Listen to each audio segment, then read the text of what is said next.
Yeah, that's a good question. Hold on one second. Let me get that right. All right.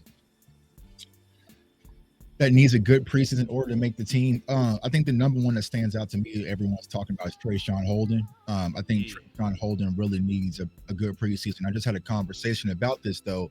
When we watch him in preseason, though, we shouldn't be watching him as a wide receiver. We should be watching what he's doing Special on teams. special teams, right? Yeah. So, because I asked this question to Aisha, with Deuce being out, who was on kickoff return? And surprisingly, it's Jalen Tolbert. Jalen Tolbert's doing kickoff return with Turpin. So, if there's any way that Trayshawn Holden can make this team, it's probably going to have to be special teams. Hmm. And then, trying to think. I think another one who I'm really excited about, and you're starting to hear him stack days, is Perrion Winfrey. Because with our defensive tackle room looking like we already know how it looks, Mozzie being a little hobbled with his injury. He had the scrimmage the other day, but didn't play too well. He didn't look bad, but it wasn't nothing too great. I think Perrion Winfrey really has an opportunity to make this roster for the Dallas Cowboys, or not only make the roster, definitely be in the rotation. So they'll probably be the number two people I'm probably looking at that I can think of. Everybody else, they get cut. They get cut. Yeah, I know Deuce is probably one. Another one. I'll say it's about Deuce. Hey, He got an injury pass go. Yeah. Injury right now. But do you think so, bro? Because I think the difficult part with it is like, okay, you're gonna have Javonte, you're gonna have Miles Sanders back, Hunter Luepke, you can count him as a running back, really, right? Jadon Blue, he ain't going nowhere, so that's 4. You know what I'm saying? So if Deuce isn't getting those snaps in preseason and he's hobbled a little bit, it could be a situation where they might try to stash, but it really depends on what Phil Maffa does. I know a lot of people are excited about Phil Maffa. Maffa made good runs the other day too, right? Yeah. So, and Shotty has spoken about him. So this is not the year for Deuce to get hurt, because if you're looking at just from an ability standpoint, Jadon Blue brings everything to the table that Deuce already brings, you know what I'm saying? But he's more explosive than Deuce. So we'll see how that unfolds. But yeah, Deuce needs to get back ASAP. And he got a normal sized body. Right, right. Do y'all think it's anything that these running backs could do to decline where they at right now? You mean like lose favor with the coaching staff? Yeah. Fumble? To go out there to turn the ball over? If Blue fumble, it's gonna make headline news everywhere. Right. Yeah. He's gonna be on ESPN. Right. Facts. Yeah, I'll say for Jadon, fumbling ball security. Now, I will say this: when I was watching some of the clips, not just from the scrimmage, but he's putting the emphasis on it because he's covering that ball up. Because he knows if he dropped that ball, you know what I'm saying, it's gonna be rough for him. I think the only other thing I can see is probably maybe pass pro. That can probably be one, but then also injury. Mm-hmm. And that's very fair. And really, man, I think we really need this preseason just to see who's going to be like even the number 1 running back. Who's the cream of the crop? Yeah, because like there's a pecking order to it. Like I know some people might have missed it, but Brian Schottenheimer, they were talking about running back by committee. He wasn't just too ready to say that what this is going to be. Like he said, he believed in his mind they stayed with the running back by committee approach last year a little bit too long. After Rico Dow started popping off. Yeah. So, I think in his mind, if somebody flashes and shows that they can handle the responsibilities of get the majority of the work, he'll rock with them.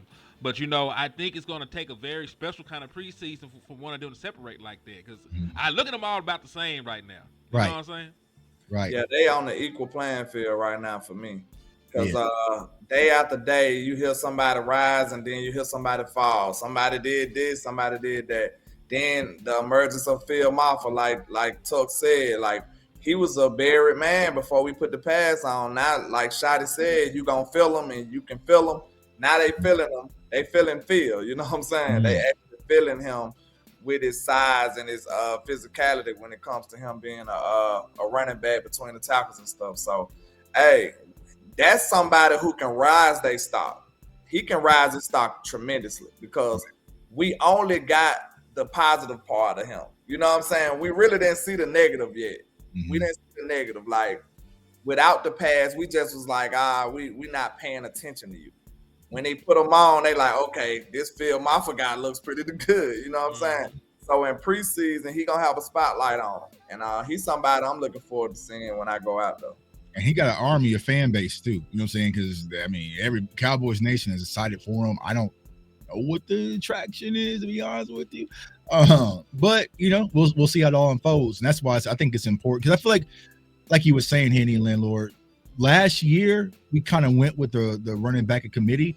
But think about this. They wasn't getting a lot of snaps in preseason, right? We should have saw like, all right, bro, maybe the Zeke thing ain't going to go, right? Or, but we didn't get a chance to really see it until we experimented week 1. But think about this. Deuce Vaughn's getting carries week 1, week 2, so they were kind of all over the place. So hopefully, I think the Dallas Cowboys are better when they have a true RB1. Yeah, I agree with that. And just to segue slightly, another position that I think we need to find out about during preseason is the big fat bastards behind Monty Smith. Like, we don't really have one tech depth with any kind of experience. When you talk about Tommy King Basote, how you say the young man's name? I know I butchered it. You talk about Jay Toa. You talk about Denzel Jackson. Like, these are the only 300-pounders on your roster right now, and none of them have any snaps in the National Football League. And Denzel Jackson was on the roster last year. He still ain't play and get no experience. Right. So I need to see what they do, up front for us, because it wasn't very promising. What I seen from the interior defensive line during the scrimmage. And I know it's just a scrimmage. I know that they ain't running the stunts that they might run. I know that there's some stuff that they are keeping to themselves right now, because they've been very open about being vanilla on both sides of the ball. But it better not be just trying to deflect. You better be telling the truth, because Kellen Moore used to always say he was hiding plays and wait till the playoffs. Wait till Kellen gets to the playoffs, bro. He hadn't been for We got PTSD with Kellen Moore talking about hiding plays and saving them for the right time. Like, okay, it's another thought process. How about doing the plays anyway so you can master them by the time you really need them or really need to pull them out? You know what I'm saying? So that's another way to look at it. But, hey, I hope Shotty is giving us the mild version. You know what I'm saying? He ain't turned the heat up yet. So, hey, I'm ready to see what this offense look like. Like, one thing I can notice is Dak and the receivers looking good, though. They looking real good together. That trio, CD, Pickens, and Dak, they looking as advertised to me. Like, I told people when we first got Pickens that he was that caliber of receiver. I don't think he undersold what I said. I think he's lived up to it. Everything I was saying to him being a number 1 type receiver, I think he came out and showed that. Like, against whoever you put in front of him, he's been a productive receiver. Dak and him, they chemistry starting to gel together. So, hey, I got full team weapons. We up right now. We up right now. So you just made a tweet earlier, and you was like, "Hey, Team 40 Burger." That might be the reality that we might have to spend. Yeah, man. Forget that run. All that run and balance, bro. Get that thing to Pickens and CeeDee Lamb. Let's get up here for some wins. This is why I rock with Tuck, though. This is why I rock with Tuck on that mindset, because I told you the best way I did the analogy, like, I'm a Spurs fan. When we had David Robinson and Tim Duncan, and we barely had guards or a point guard, why the hell would I be playing on the perimeter all game? Right. Shooting threes and shit. When I got 2 of the best post players ever, I'm putting it in the post, bro. Like, if I got 2 of the best wide receivers in the league, I'm putting the ball in their hands. Right. And if you're not doing that, you're doing it wrong. I don't care what nobody say, bro. Like, you're doing it wrong if you're not prioritizing the best part of your team. That's just point blank period. And if I'm a defensive coordinator, I want if you take the ball out of Pickens and CD and even Jake Ferguson, who just paid hands, and put it in Javonte Williams, Deuce Vaughn, Jadon Blue, hey, bro, you just did my job for me. Appreciate it. Yeah. Ooh, thank you, Lord. Guess what, though, Tuck? This right here, I get PTSD from this game, too, with Shotty being our new head coach / offensive coordinator, because I told him, I went away from that Seattle game thanking the Lord that they didn't expose us as far as the deep balls and stuff go. Mm-hmm. Like, Russ threw the ball deep like 5 times, and they all were successful. But everything else was in the run game. That's why we won that game, because they were so conservative. Mm-hmm. I left that game wondering, like, why in the world did them people not try to throw the ball on us? Right. And that's why they lost. No lie. That kept the game close. I feel like Shotty them offense was way too conservative, and that gave us the dub. I hope that's not the case with him coming to Dallas with this. Like, that conservative stuff, that need to go out the window. You need to be attacking, bro. You need to attack. I also play devil's advocate here. Because Shotty said, and I'm just telling you what Shotty said. You can take it with a grain of salt if you want to.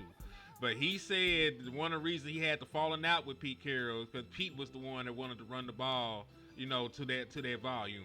And he said he wanted to open up a little bit. But that's why they got him up out of there. Man, you got both sides of your neck, man. Here's what I want to say about Shotty. Shotty it seemed like he's a great deflector because let him tell it. None of the bad stuff that Mike did was on him. Right. That wasn't on him. None of Pete Carroll faults was on him. So, like, this is the beauty of you denying everything. This year is 100% on you, Shotty. Right. This is your show. I don't want to hear nothing else about it. Like, if it don't work out the way it should work, like you talking about is working, it's going to be on Schottenheimer. It's not going to be nobody else you can deflect the blame to. So I'm excited to see what that looks like. I really am. And Shotty caught himself in the lie. I don't think a lot of people caught it because they were so wrapped in Kool-Aid. Remember when Jake Ferguson they was asked about Jake Ferguson's season, Shotty was like, well, I'll take the responsibility on that. I didn't get Jake Ferguson really involved last year as an offensive player. Whoa. I thought you had nothing to do with the offense last year, dog. Hey, let him cook. Let him cook. Go ahead. Dog. Hey, so I love society. You messed up. You messed up, right? I love when we put accountability on everybody, bro, because everybody got their favorites, and I think that's just the best way to keep the biases out. Because you need to be honest and you need to be critical, even the players that you're fond of. Just because everybody loves Shotty, we can't just let him have a clean slate in here, bro. Because that's how you get complacent. That's how you ended up losing and stuff like that. You got him thinking that he can walk on water. Right. So even if you think you can walk on water, he know he can't walk on water. Right.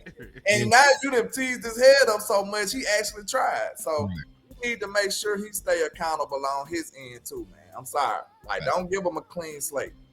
Keep the pressure on him. And I think that's how you're gonna get the best out of him. Keeping the pressure on. They're just gonna put it on Dak though. I mean, that's usually the formula to work. They already put the dope in in Mike McCarthy. So the guns just slide. That shit underneath that Prescott seat. We good. Right. We got two packs. Playing Mike McCarthy for the last year.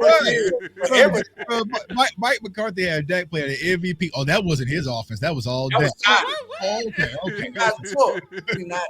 That's why I have my problems at. Because how you gonna give all the good stuff to Shotty, but not give him none of the bad? Like, we gotta be. See, I just think in logic, bro. I won't give you that because that's where most of the stigma is across the nation right now. They saying that, Mike did nothing good and Shotty did nothing wrong. So how does that work? Like, that's not logical. I can't accept that. No. It's even worse. It's copiism. I was gonna say what's even worse. They say Schottenheimer did nothing at all. They he was just there in the room. He ain't do no install. He ain't help design no plays. He was just watching this shit go down. Like, damn, that's crazy. Yo ass go to jail when Mike McCarthy made him the OC. You know what I'm saying? Mike hired him to be the OC. You know what I'm saying? So to the fact that people act like Mike McCarthy, after moving on from Kellen Moore, with all this scrutiny, brought in Brian Schottenheimer, didn't take nothing that Brian mentioned in the meeting rooms. Like, you just sit over here. I'm gonna handle it. Like, hell no, bro. He had a lot to do with that offense last year, but Cowboys fans just don't want to admit that. They try to say that Mike was so stubborn that he didn't listen to nobody. He didn't ask for no help. Like, Mike came in there just stubborn and full of himself. I don't see that. I feel like Mike is a guy. I think he expressed the fact that he was a football guy, because if he was on some other stubborn, egotistical type stuff, he would have been got rid of Dan Quinn and all that. I think he passed that test with that little situation. You know what I'm saying? And then we seen he had an open door policy with Brandon Cooks and them coming and they're telling him like, hey, bro, we need to do this. We need to change this. And he did it. So I think that's a good part of being a leader, being able to delegate some of the stuff to other people or actually listen and change up some stuff.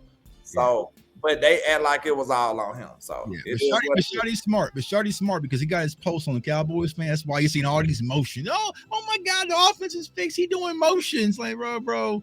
You know what I'm saying? He needs to get a fan base. You know what I'm saying? So we'll see.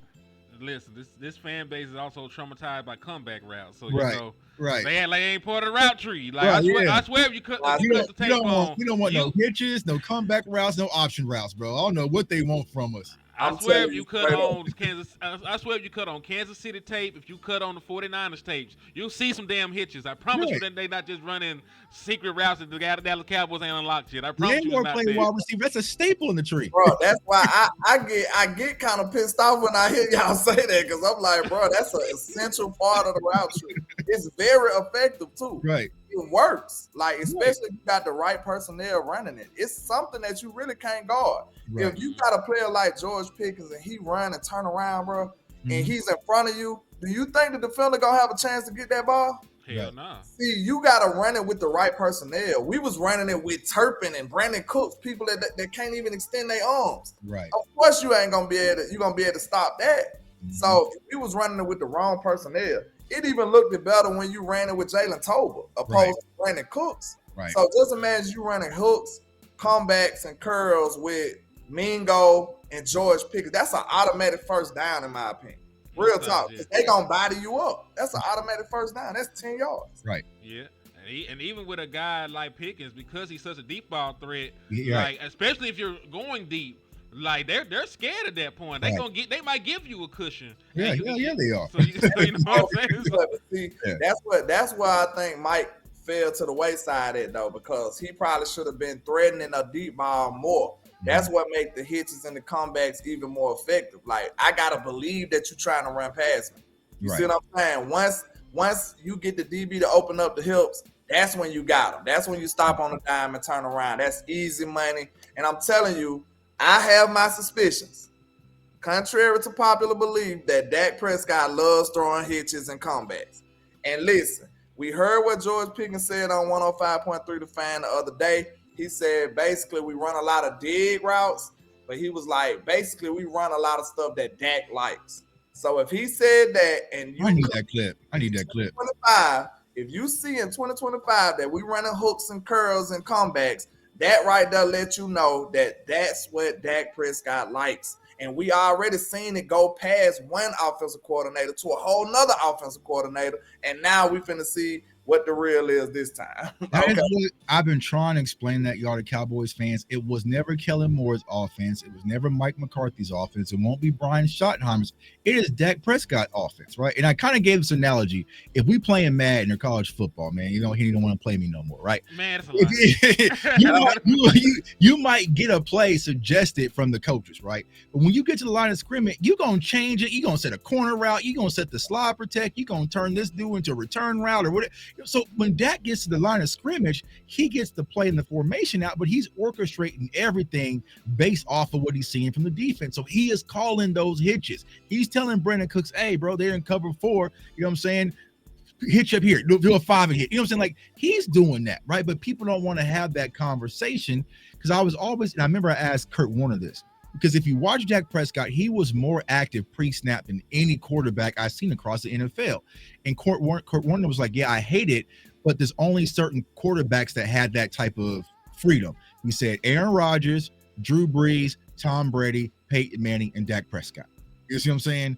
Where Dak is just like, damn, bro, can we get into the play? You know what I'm saying? But he's just pointing the mic, slide protect, Denver, Kim K.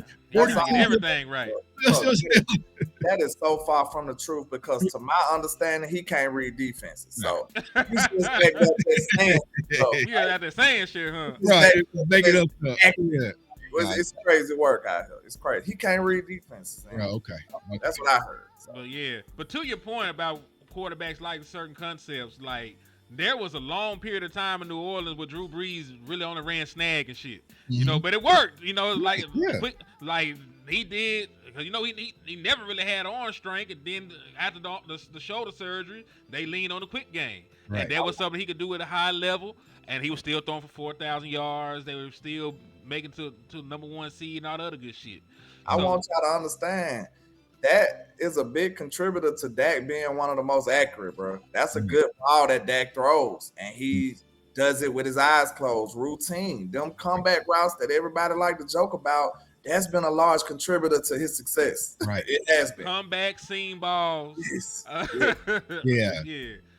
Like that's that. How you think his accuracy level is ridiculous? Spot routes to the tight end, just sit underneath. You know what I'm saying? Like, oh yeah, bro. Like, because when you're playing, because what everybody doesn't understand what they did to us last year, they was rushing 4 and dropping 7. So you have to find wide receivers to find the space in the zone. So what they're trying to do is take everything over the top away and give you the underneath. So yeah, you got to run those hitches and comebacks and out routes and you know. But I think people get caught up in the glitz and glamour of the offense. They want us to be bombs over. You know, it doesn't work that way. They're trying to take that away. You know what I'm saying? Like they can afford to do it too, Tuck, when they can actually handle the run game in that same formation. Like if you can drop 7 and then rush 4 and you can still handle the run. Right. That's crazy. Yeah. You're doomed. You're going to have a long day at the office, man. Right. And to landlord's point, the Dallas Cowboys faced the 3rd most light boxes in the National Football League, and they were still one of the most inefficient run games in the league. So they didn't even give a damn about the run game. Bro, they still to invest heavily in the running backs. Bro, I remember the Detroit game. Bro, Detroit did it was disrespectful. They just like, you know what, bro? We're just gonna rush 4. That's it. You know what I'm saying? They're not. So that's why a lot of us have been screaming for a premier back that will make the defensive coordinators have to actually plan for them. But if Rico beat them, so you know what I'm saying, bro? Rico beat us. Okay, we'll just take that. You know what I'm saying? But teams were not scared about our run game. And then we didn't have a wide receiver to even go along with it. So they were just calling our bluff. Because I remember, I forgot what game it was, but we broke down Jalen Tolbert. They were literally in landlord play wide receiver. When I'm playing you man press with no safety help, that is disrespectful. Just saying, bro, you cannot beat me over the top. And Jalen Tolbert over is getting bad. You know what I'm saying? He was over there getting bad with no safety help. The safeties were just jetting out, going towards CeeDee Lamb on the trip side. Jalen Tolbert was on the backside, just getting Fort Knox. You know what I'm saying? So old school situation when when y'all break the huddle and dude walk over there. I got him. Right. Right. Yeah. Y'all be out to say I got him. Like I'm taking a play off. Yeah, you want to rest. You know what I'm saying? Hey, self check. Leave me in, coach. I'm good. I got 82. You know what I'm saying? I'm good. Like, wait a minute. You don't never want to be the dude that got called out like that. You gotta switch. No, switch. Yeah, hey, I'm hey. Get him. I got him this time. Hey, y'all, I got a question. So, how much stock are y'all putting into the first depth chart y'all done seen in comparison to everything else? Because I'm interested in seeing like it say or, so that's important right there. Or Jalen Tolbert, or Cavante Turpin, or Maris Leofau, or Damone Clark. That's the 2 biggest bold letter ors that you see on here. I don't think I've even seen those before. I was sure to ask you. I don't think I've seen this shit either. Mm-mm. That's real competition. Is that Schotten's competitive culture shining through right there, Tuck? That's what that is? I don't know. Because when it comes to Jalen Tolbert and Cavante Turpin, I think it's going to be situational. Now, me personally, I feel like Turpin has already kind of took that wide receiver 3 role, but it's going to be based off of scheme, I think. So I think it's going to be interchangeable. And I had this conversation today where a lot of people got Jalen Tolbert messed up, man. I get it. He don't dance. He don't, you know what I'm saying? He ain't got no cool first downs, signature or nothing like that, right? But the kid can play football, you know what I'm saying? And he's reliable and he is tied to the hip with Dak Prescott and also with Brian Schottenheimer. So a lot of people are like, oh, Tolbert's not going to make it this year. Y'all got Tolbert messed up. So I think that wide receiver 3/4 is going to be interchangeable. But the one thing I do want to keep my eye on is Jonathan Mingo, because I feel like Jonathan Mingo is starting to press forward a little bit. But yeah, that or thing, I think it's, situational between those 2. I think Jonathan Mingo. I'm looking at Mingo. I think Mingo might be like I think on there situation where it's like Mingo up there at the top. He out the city. Okay, yeah, okay. CD back up. But I think Mingo gonna find himself as more useful than Tolbert because he's a bigger body guy. It's just gonna naturally work itself out. Watch what I tell you. Like I think it's gonna be hard to keep Mingo off the field when Dak finds how much he can use him. Mm-hmm. You know what I'm saying? As a possession type receiver, he's a bigger body guy. He's gonna go up and catch the ball. And believe it or not, I looked at him as a yak guy coming out of Ole Miss. Mm-hmm. I don't know if he still got that. Did you see the same thing coming out, Tuck? Yeah, I love Jonathan Mingo coming out of Ole Miss. You know, like I loved him. So, you know, I went to the Carolina. He just didn't get the opportunity in Carolina. But as far as upside potential, it can be scary. And here's why Cowboys fans need to really circle Jonathan Mingo. 2 years left on the deal, right? So this is that in case of emergency, George Pickens goes crazy and you got to deal with Dave again. I feel like you can maybe say, okay, well, Mingo had a good season. He had a good connection with Dak Prescott. That could possibly be the future, which I hope is not the case. But yeah, Jonathan Mingo definitely has it. I think once you put him with Dak Prescott, he can get scary. So if I'm looking at this just from a pure talent perspective, just like the best football players, it's Pickens, CD, right? Turpin, Mingo, and Tolbert, right? That's kind of my if I'm playing Madden, I'm taking Tolbert out and I'm putting in Mingo. You know what I'm saying? I'm putting if you had to put your money on them beating a NFL level corner one-on-one, I think I'd bet on Mingo before Tolbert. Yeah, so, absolutely. You know what I'm saying? Just natural ability. Right. And Tolbert and Turpin for sure. Right. I don't think nobody can cover him for real. Right. If he really learn exactly what he need, I think he can I think he'll be one of those unstoppable dudes. That's why when you were saying they interchangeable, I agree.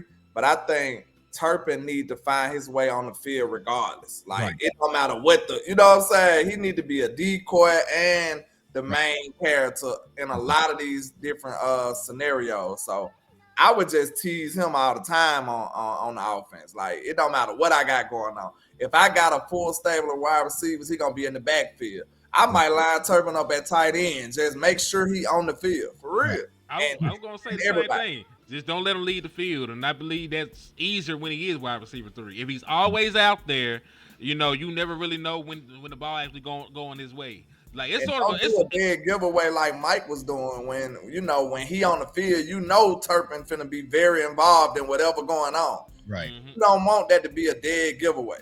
Right. And the way that I kind of explain, I always use a basketball analogy, right? We all coming up playing basketball. We knew basketball players, but we also knew hoopers. You know what I'm saying? I feel like Jalen Tolbert's a basketball player, right? He can set the proper screens. If you give him the right pick, he'll knock down a shot here. But Mingo, Turpin, those are just hoopers. Like just put them out there, bro. Tell them where to go and give them the ball, and they'll figure it out, right? But I feel like with Tolbert, it's like, you know, he'll block, he'll rebound, you know, he'll get you a little steal, dive, hustle points, scrape up his knee, all sorts of stuff. Turpin gonna sham guy. You know what I'm saying? You ain't like, you know what I'm saying? Be able to cross them without their shoes, or Mingo gonna go over top and catch an alley-oop and dunk on you. Like, you know, it's just one of those things where I feel like when it comes to the wide receiver core. So, I mean, you need both, but it's going to be hard because Mingo's upside is scary. Also, Turpin's upside is scary, but also keeping a buck, Trayshawn Holden's upside is scary as hell too. You know what I'm saying? So, I'm telling you, man, like I'm not the kind of person to buy into, you know, training camp darlings. But I fucked around and sipped a little Kool-Aid watching Trayshawn Holden, man. I mean, he good, bro. If he didn't have this situation in Oregon, he probably would have went drafted. You know what I'm saying? But he was wild out in Oregon. But you know, it just happens. But you know, I think this kid, bro, he's gonna be the one that when we sitting there seeing all those cuts, and if his name is on that list, Cowboys fans are gonna flip out. You know what I'm saying? It's gonna be flip out. The Isaiah Lands, or Julius Wood was last one. Like, he's gonna be one of those ones. But the thing, bro, they offered him. They paid him like $3,000. They paid him like $3,000. They ain't give him nothing, bro. He out there for free, bro, putting his life on the line. So he is hungry. He is hungry right now. You know what I'm saying?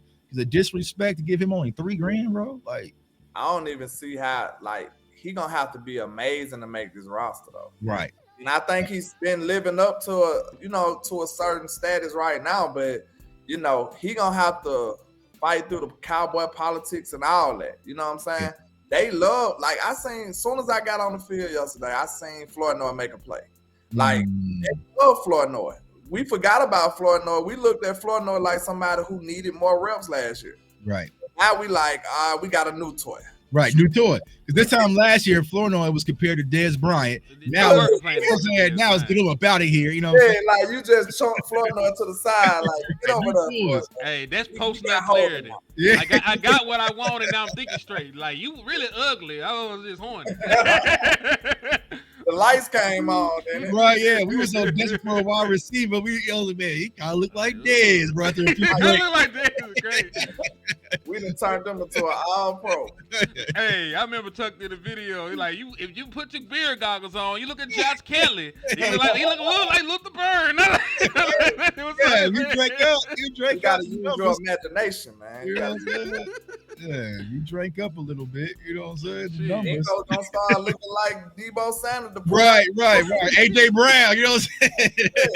AJ Brown, little brother. Well, yeah, they do the same for running back. They were drunk as hell. They say Jadon Blue was Dorsett. They said he was Gill. They said he was Gill, Tony Dorsett. Like, God, dog. Like, what's in y'all cup? Let me get a little bit. Listen, man, I'm telling you straight up, Gills was just a special dude, man. It's just that's special with their ability, man. Mm-hmm. And just because you fast, that don't make you Gibbs. You know what I'm saying? It takes more than that. It was like 2 days till we're all sitting there watching Quinshon Judkins go crazy in preseason with Shador and be like, hey, that's a little different than what we got, you know. The Browns got both of my guys both of my running backs, they got them. They got Sampson too. I loved him coming out. Sampson, brother. Yeah, a lot of these teams, bro. Sorry, you know what I'm saying, but this running back class was so loaded. Because I forgot till today. I was talking to somebody about maybe Travis Etienne. I was like, damn, they did draft Basil Tootin, didn't they? In Jacksonville. Them boys is loaded. You know what I'm saying? Somebody else who they got, I don't know if you looked at him last year, my guy out of Oregon, Jordan James. I was in love with him. Yeah. I wanted him to be He went to the 49ers, didn't he? He went to the 49ers, bro. Like, they be on the right type of time, I could tell. I'm like, they seen exactly what I saw. Right. Physical, downhill, twitchy guy. He can do it all, bro. Right. And I'm telling you, if he get his opportunity, he gonna show up. Mm-hmm. Player that I was like, man, we can get him on the back end. Man, even from the joint practice, like Jerquez Hunter could have probably came on here and took over the whole running back room. Right. Out of Auburn. He was a 1,200-yard guy, played in the SEC, and they already got an all-pro running back, and they still got another one. But see, what has everybody nervous right now is what have people been telling us, y'all. But our offensive line's gonna be much improved. Anybody can run behind that line. Now they saw them shits get smacked up versus the Rams. Well, you know, technically, Tuck, the Rams have one of the youngest uprising defense. What the hell you think Philly got, bro? They the most gangster defensive line. What the hell you think the Giants got? You know what I'm saying? What the hell you think Washington got? You know what I'm saying? What the hell you think Detroit got, bro? Packers low key. Packers, you know what I'm saying? Like shit, Chris Jones in Kansas City, bro. What do you think these teams that we play got? You know what I'm saying? So that's the reason why people are getting scared right now, because maybe our running backs, our offensive line can't wave this pixie dust and just make everybody look good and be this Instagram filter. You might need your actual dominant back, and I just don't think we have one. So if anyone could turn the corner and be that, that shock and surprise, it's going to have to be Jadon Blue. Like I was about to say, we might have to just go and put all our eggs in that basket. Get them right. Because I don't think we got, like, with this schedule we got this year, right. I don't think we got time to play around and do the Rico Dowdle type stuff and figure it out in week 5 or 6. Like, I don't think we got the leeway for that.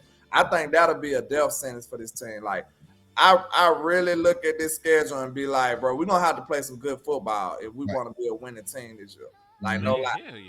So I don't think no slow start is ideal. Right. And you can mess around. Okay, you lose to Philly. Nobody going to cry about that. It just depends on how it happened. But if you come right back in that second week and lose to the Giants, sir. 2 NFC East teams back-to-back, 0-2 in the division, 0-2 on the schedule. Let's keep it a buck. We struggled that first game versus the Giants until my neighbors went down with that concussion. You know what I'm saying? Like, I hate wishing injuries or celebrating injuries, but when he went down, I was like, okay. You know what I'm saying? Like, because them boys had us on the road. You know? And listen, he don't have a soul on his team to cover him either. Right. Not one soul. Nah, it sure can't be They can't Devon do Bland. nothing with him. Right. I They love can't Bland, do but nothing with him. Bland would get cooked that's all not his game. I'm game. telling you, bro. Following top receivers. Right. And I love Bland too, but he can't do nothing with that guy right now. Ooh, if we go out 0-2 in the division, it's gonna get dark real quick. All that Kool-Aid, all that pour all them cups out. Me and Tuck be making draft content. Like, We go on too. you content creators. All right. There you go. Like, hold what you, I do? I want to see how shy they gonna handle the adversity, because that's the one kryptonite to all this positivity type stuff from some of these guys. Like, we all know the overall goal is to think positive. We know that, but in reality, you just can't do that sometimes. Like, real talk. Like, if we go out there and get smacked by Philly and come back and lose to the Giants in any capacity, what's the positive spin you gonna put on that shot? Right. What's the positive spin? You still talking like we family and all this stuff. What are you going to tell your family if you 0-2 in the division and you 0-2 in the season coming out? I don't see the positive. He going to take him in there and listen. My job is on the line. Please help me. Hey, Cowboys fans going to start making them Bill Belichick memes and all sorts of stuff. And like, I can say this publicly now because I had this conversation with Boss, right? The way the sunshine and rainbows, Kool-Aid stuff was going, it's just not for me. I know y'all don't make content like that. It just doesn't fit us. So selfishly, I was waiting on Philly to kind of recalibrate us and kind of take some of this, out of us. Luckily, we didn't have to wait that long because Jerry Jones did it, right? Jerry Jones said, nah, bro, because I remember we was running around Happy Gilmore celebrations, just having fun, talking about the playlist. And now that Jerry Jones has spoken on the microphone and got this thing ugly, I see Cowboys fans like, all right, bro, this may not be like what we expected. You know what I'm saying? Now they want that real, that bubblegum shit that was lasting them all summer. You know what I'm saying? Everybody was a steal of the draft and everything. Now we're back to reality, and now Cowboys fans want that real. So, 0-2. Shit, they must can't want the real. They still talk about Jay from UCLA being a fix at defensive tackle. Oh yeah, we gonna get through that by Sunday. You know what I'm saying? We'll get through that by Sunday. Well, Tucky's still a rookie. Yeah, so we didn't tell you. 7th rounder at that. So what you talking about? Right, yeah. Well, let me ask y'all this. What about the reports they saying that the defensive line wasn't hitting on nothing yesterday? It wasn't. The Rams. They weren't doing nothing. Was the Rams defensive line? No, ours. Our defensive line. They wasn't. They wasn't. We went through we went through it, bro. Like, I mean, there was a few good plays, but nah, it wasn't. But then they were saying, okay, we wasn't running any stunts and different things like that. But like I said, when you're watching the trenches, you don't need stunts. You don't need complicated scheme. You just need big on big, right? Who was a man about they shit yesterday? And the only people I saw, honestly, that stood out that was a man was Donovan Zikaraku, who's going to be a problem. And then I'm telling y'all right now, Perion Winfrey, he a savage dog, right? So, like, he was out there just getting pushed, just causing havoc. But there was plays, Jay got sent back to the Shadow Ram, got driven all the way back into, I think it was like Jack Sanborn's lap. So it's like, yeah, they just didn't look impressive yesterday versus the Rams offense. And I know you can run a very vanilla, just stop the run, you know what I'm saying? But yeah. So yeah, I feel that though, man. I had my suspicions. I be having my 10-4 hat on a lot of the time. I was like, do you think this is a demonstration for Micah Parsons? Like, man, we ain't finna rush nothing without Micah. Hey, we're gonna hold it down for our guy, man. Because I know Donovan Izaraku with the skill set he got. They said he wasn't doing nothing but bull rushes. Like, what made you do that all of a sudden? They said that was the plan. They said it was the plan for him to just a bull rush. Oh, allegedly, they got an answer for everything. Right. If you that don't sound right, do it? Right. So, hey man, we just told him the bull rush. I ain't buying right. that. Yeah. Mm-hmm. Did you really though? Right. Really? I mean, so what? Does Donovan have this secret pass rush move that the world has never seen, bro? We've already seen clips of his toolbox. We've seen the spin move. We've seen it all. You know what I'm saying? Yeah. You got a nice bag, but right. Yeah. Why I didn't see bull it. rushing all of a sudden? Right. Yeah. As a rookie, tell me, is that not your most ineffective way to rush? As a rookie. At his size, he not no power rush. It's not his game. Right. Level is at that point to be bull rushing an NFL tackle. Right. This nigga like 240 pounds. He don't need to be bull rushing nobody. He's damn near a hybrid linebacker. You know what I'm saying? Yeah, like he That's stood not his up game. a lot at Boston College. Right. That's not his game. That's not his game at all, boy. Leave that shit to Sam. You know what I'm saying? Yeah, let Sam and what that boy Turner, let them do that bullshit. Right. Yeah. We just told him to bull rush all practice. All Right, right, y'all shouldn't even have practice there. You know what I'm saying? Like, y'all ain't doing nothing. Listen, when the more they talk, like y'all ain't doing nothing, y'all gonna be doing on game days. What the point? Right, because then Scotty was like, "Oh, I had to call my bomb play on them." You know? Oh, come on, bro. You like, I got pissed, man. So I got pissed. I call a bomb on it with Joe Milton and Jalen Brooks. That's when you decide, come on, dog. Say y'all was getting bagged up out there. It's okay. You know what I'm saying? It's happened. What scrimmage have the Dallas Cowboys looked good at? They haven't. The Chargers dog walked this. Y'all remember Denver came out. Randy Gregory, you know what I'm saying, was acting a fool out there. But you always get tossed around in them scrimmages. You know what I'm saying? That's why I'm asking, like, when you do only positivity, that's when you start being dishonest. Right. Like, if I ask you a point blank question, Shotty, I don't want to hear you tap dancing around what happened. You know what I'm saying? Did still get whooped out there. Right. He gonna be like, well, you know what I'm saying? The way, the nature of the man, I don't want to hear none of that. Yes or no? And what are you gonna do to prepare him for the rest of the season? Because that's not a good indication right there. So what you gonna do, Shotty? And then he gonna come with some philosophical stuff. Like, bro, I just want you to hold these boys accountable and be effective out here. Like, I can't go against his coaching formula yet because we ain't seen it in real action yet. But like I said, like, he ain't be talking me out the bridge a little bit because he seemed like he's the super nice coach guy, but he still has some stern aspects to him. So that's non-traditional for me. Like, you gotta be that guy. You know what I'm saying? You gotta be the angry guy that's gonna cuss people out. You gotta lead with a little fear. That's the philosophy that I come from. That nice guy shit, when it comes to men, in my opinion, from my experience, they usually gonna test him. Am I right or wrong? Yeah, like, it has to be respected. It has to be respected because, you know, Jason Garrett would do that, right? Jason Garrett, we call him a clapper, but he would start cussing and dropping it, but you don't believe it. It's not believable. You know what I'm saying? So Shotty has to make sure that he's believable because he can get back into that Jason Garrett where he's too positive. You know what I'm saying? Like, I felt like some of the stuff that he was doing, right, it was good, but it was showing on cam. Hey guys, I'm at the party. I'm at the bowling event. Hey guys, we playing ping pong in here. Hey guys, you know what I'm saying? Just want y'all to look at me. We playing back. Hey bro, get to the football. Yeah.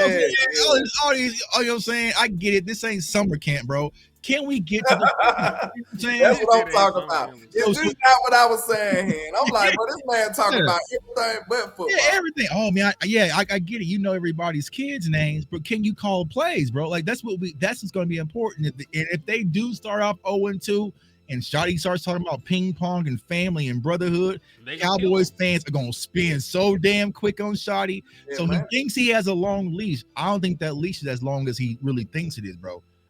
Not with this schedule and not with this team. You know what I'm saying? And if he goes out with that run game and we losing 0-2, we gonna be raising hell to air that bitch out to George Pickens and CeeDee Lamb. Yeah, and listen, we know for a fact they like that. Cause listen, when Dak was a rookie, that fake fight finish shit, they loved it. Right, boy. Time go on. What the fuck you mean? Fake fight and finish. Finish the game, Dak. Finish the game. Have faith in the playoffs, Dak. Like what?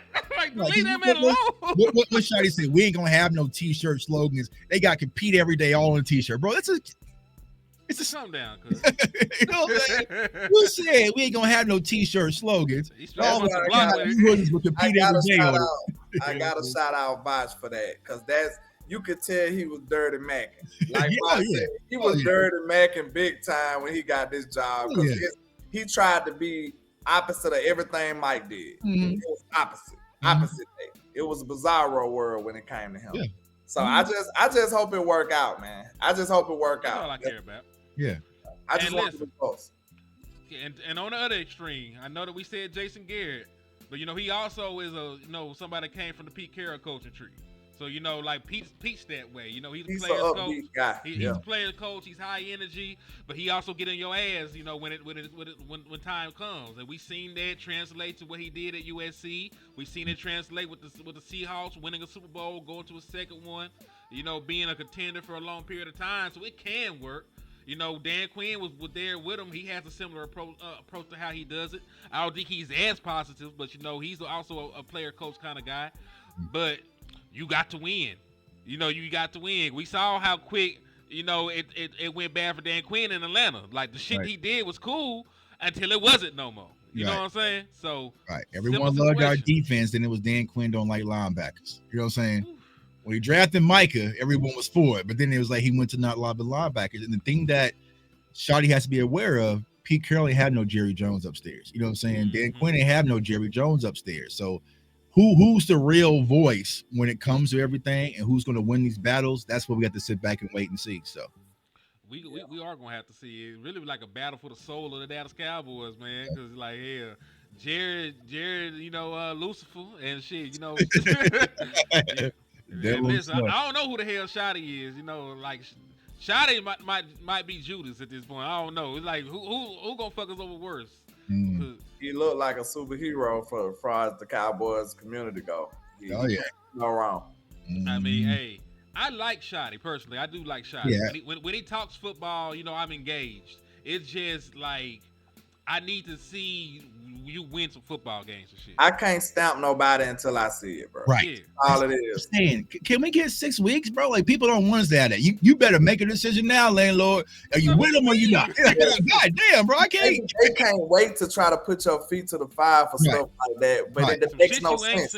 I told him the same thing. I said, if I said I was finna sell you a car and I done just described it perfectly to you, are you gonna send me the money and you ain't seen it? Right. How could you buy something that you ain't seen yet? Right.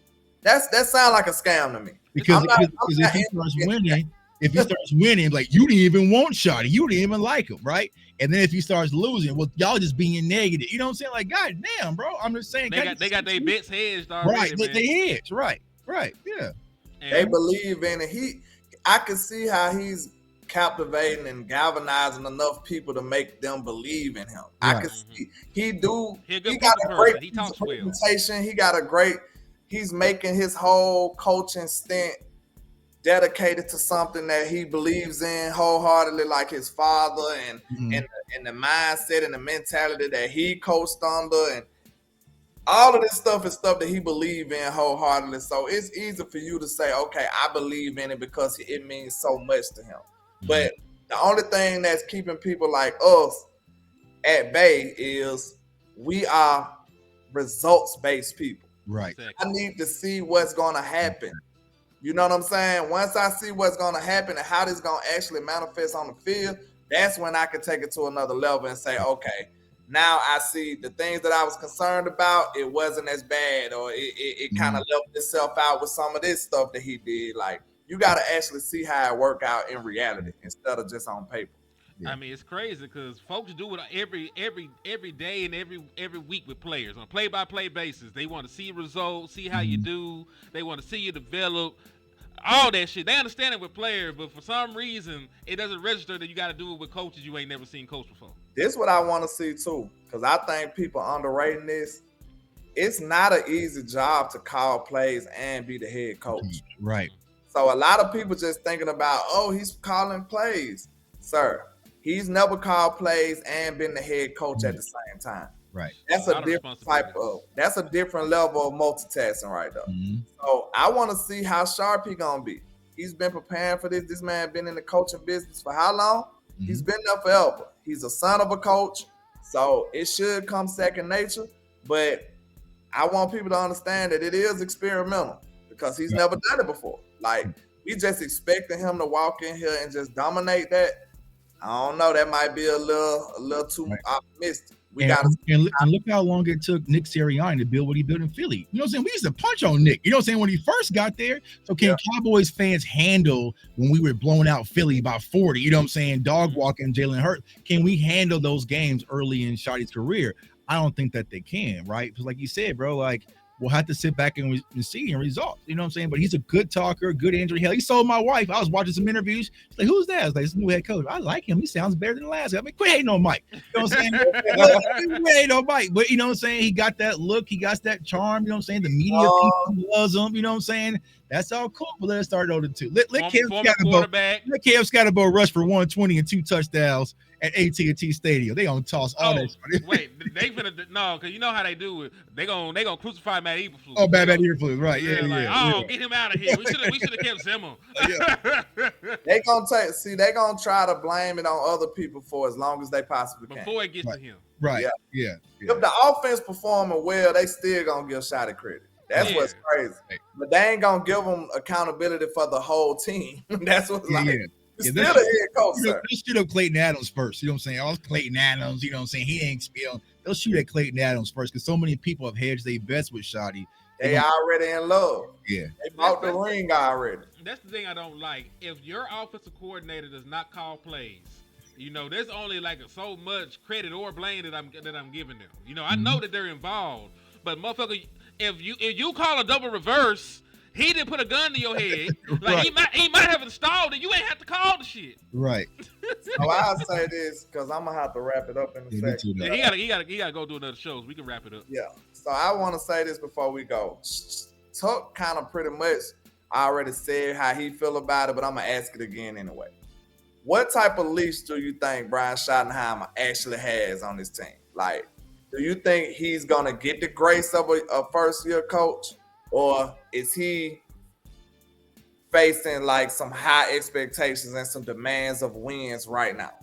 The question I gotta ask you back: we're talking about in regard to the front office, his bosses, or regard to the fan base? Because it's actually it's gonna be two different leashes. Give me both, then. Give me both.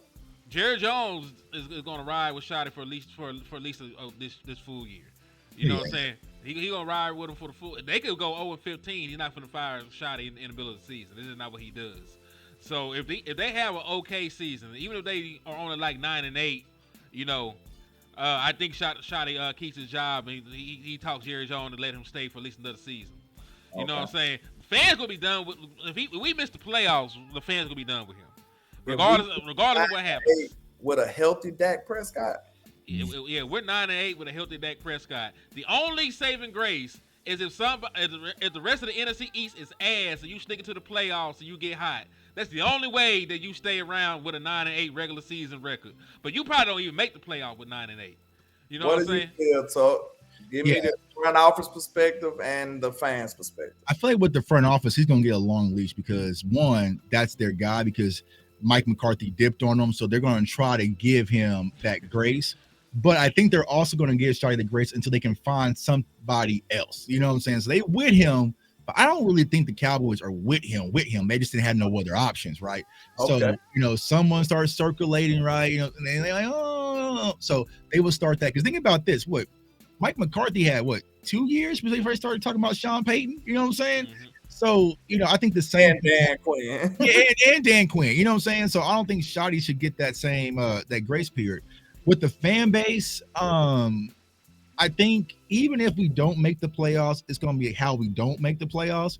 But if we go out there and get embarrassed by the major heavyweight hitters like Philly, Kansas City, Detroit, lose to Green Bay again, let's say we lose to Washington, I think the fan base is going to turn on Shotty because next offseason, when they out there playing ping pong, people will be like, I don't want to hear none of that shit. You know what I'm saying? Because think about this. Everybody loved Micah Parsons' podcast until we lost to Green Bay. Then it became the biggest problem, right? I don't want, so we know how fickle Cowboys fans are.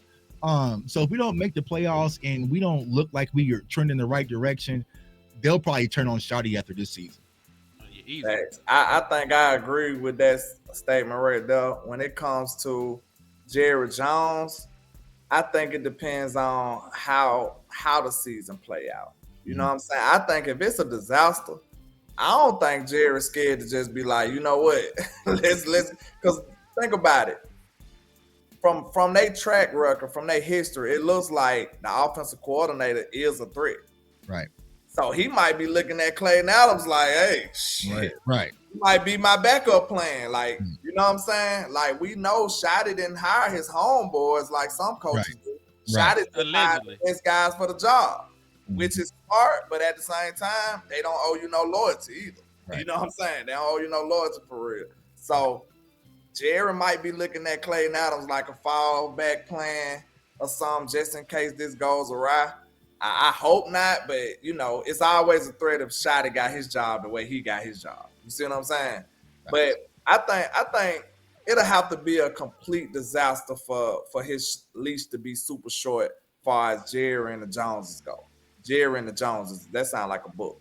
But when it far as the fans go, I'll say like basically what y'all said, man. If them boys come in and be lackluster and lose the big games and in an embarrassing form, if it's embarrassing, if we come out here and get embarrassed by the Eagles, they might be turning on shot because they too, like you said, they heads they bets too high. They already sold. So if they come in lackluster, it's over. But hey, man, I appreciate doing this show with y'all, boy. I go by Landlord from Alabama with the same handle on our social media. Y'all tap in for the win. Tuck, where can they find you at, cuz? Yeah, JTuck151 on all social media platforms. CFO Sports, the YouTube channel, and TZ does it on PlayStation if you want to get them fades in. Ain't that right, Henry? You know what I'm saying? We'll get them fades in on CFB 26. You know what I'm saying? So salute to everybody out there, man. Salute to content creation space, man. Salute to y'all, my dogs. Keep rocking. Indeed, it's your boy Henny DeMoore reporting live from the liquor store. Appreciate y'all for everything. We got a bunch of cash apps down here. You want to show some love when y'all see this. And in the words of my brother West Coast Cowboy, man, never look down because the star is up. Peace.